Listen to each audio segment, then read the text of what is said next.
Father, and the Son, and the Holy Spirit, one God. Amen. Today we actually have a celebration of a saint in the church, and as a special saint. His name is Saint Peter the Worshipper. Saint Peter the Worshipper. It's not Saint Peter the Apostle.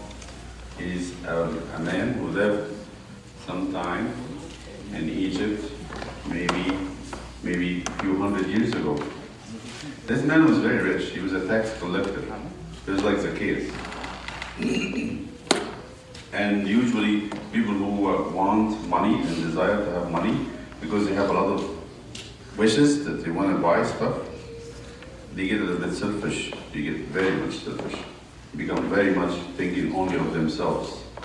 So this man, all what he thought about, to eat the best food, to drink the best juices, to have the best house, to have servants to help him all the time.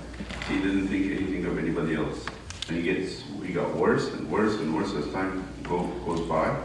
And he was only thinking of himself. He didn't think of his wife or children. He didn't think of anybody else but himself.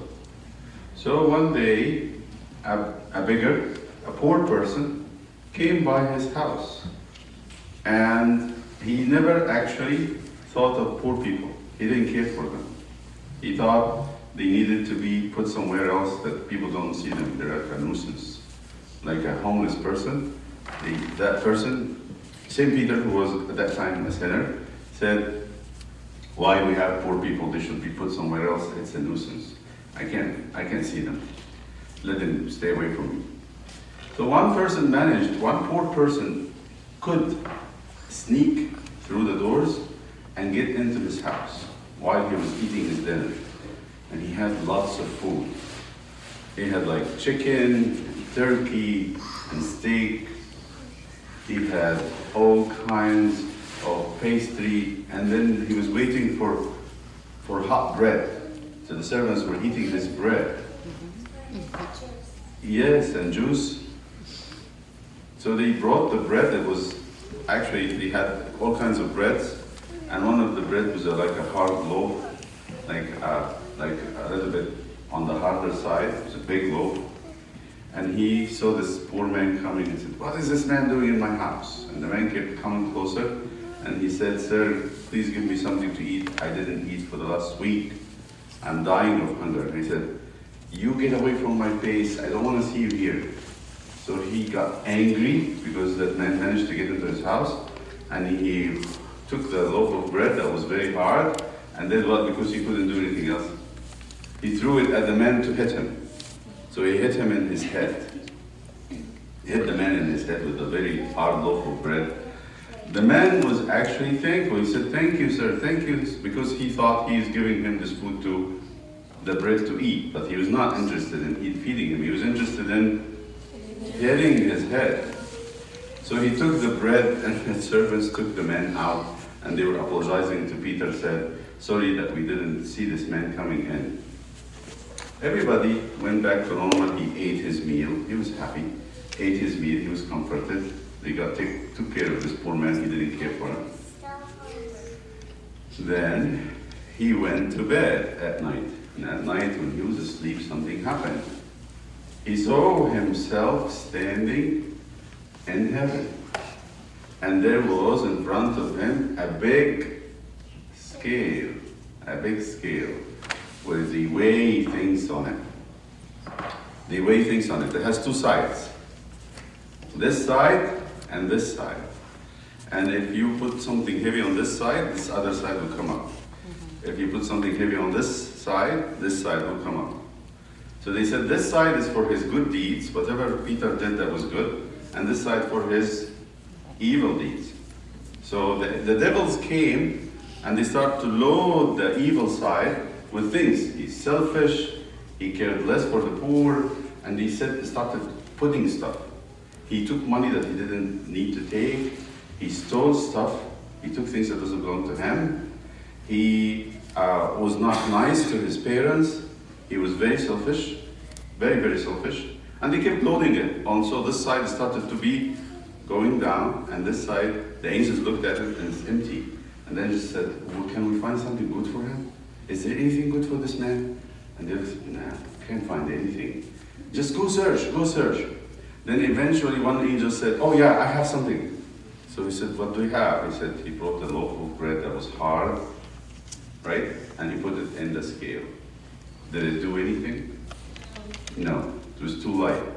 So he woke up from that vision. Yeah, so he woke up from that dream, but guess what he was feeling like? He was very scared. He was very scared. He said, I have nothing to put before God on my good side. I have nothing. And he was so scared that he actually could not sleep anymore. Then he went in the morning, took everything he had and started giving it to the poor. He wanted to load this good side. And then he went and actually gave everything he has. He sold his house and gave up everything and went to the desert and became a monk, a poor monk, and lived all his life doing things for others. He never left for himself anymore. He lived for the other monks, for poor people. He was working very hard. He worked very hard to make money, and whenever he made money, he would buy food and feed the hungry. So when he was about to die, he died on a day like today. This is why we commemorate him. We remember him today, St. Peter the Worshipper. God told him which day he will die. He was a friend of God at the end of his life. He was a friend of God. So God told him when he will take him. So he actually knew that the day he will leave this world and go to heaven. And he was a saint. Now he's a saint. So what do we know about that? I'll tell you, I know one thing, that we don't live only for ourselves. We don't live for ourselves. Because if we live only for ourselves, we'll end up being miserable. You always have to discover what many saints have discovered. Someone else had lived this way, that you all know, St. Nicholas. St. Nicholas of Mora. St. Nicholas is Santa Claus. What is the other name for him? Baba Noel or Santa Claus. St. Nicholas. He learned that giving makes God and him more happy than taking. Thinking of others and giving. Thinking of my parents, of my brothers and sisters, of my friends in school, my friends in the church, makes God happy and makes him happy. And if God is happy, I will be happy. I can tell you that. If we are not making God happy, we will not be happy. This is very true. You try it and see. If you try to make God happy, you will be happy. That's a secret. Only saints discover that. Only saints know. When they make God happy, they also become happy. But if I only make myself happy, I end up being miserable, sad. I might be happy today when I get what I want. But then what happens after a while? I get miserable. So to make yourself happy and to stay happy, you have to make God happy. That's the key. Only saints remember that. Only saints discover that. If you want to be a saint, then remember, to live for others is much better than to live for ourselves. To be selfless is better than to be selfish. Selfless means to give, to help, to see what others need. How can I make others happy? How can I make God happy? Okay? Glory be to God, the Father, the Son, and the Holy Spirit.